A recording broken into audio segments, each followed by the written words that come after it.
Interestingly enough, Outshine was featured in Quentin Tarantino and Tony Scott's film True Romance.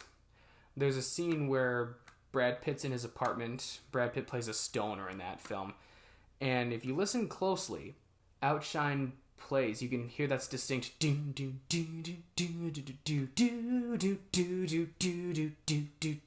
can hear that sound in Brad Pitt's character's apartment. I watched it with my friend and I just tapped him on the shoulder. I was like, holy cow, that's from the band Soundgarden. He's like, Soundgarden? And I showed him this album.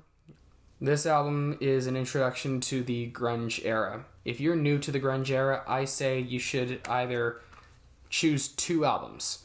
Either Nevermind by Nirvana or Badmotorfinger by Soundgarden.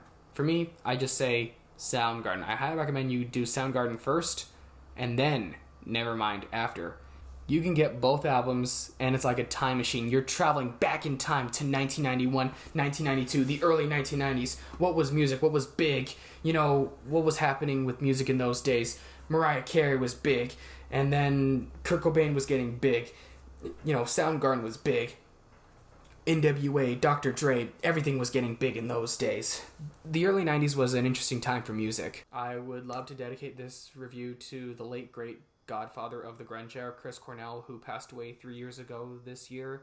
He was only 52 years old, and he opened the doors for all grunge bands to come forward.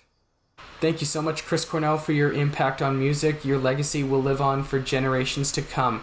Soundgarden is one of the greatest bands ever, and Badmotorfinger is worth buying and worth your time. Trust me, you're gonna enjoy it, especially if you're a grunge fan or a rock fan in general.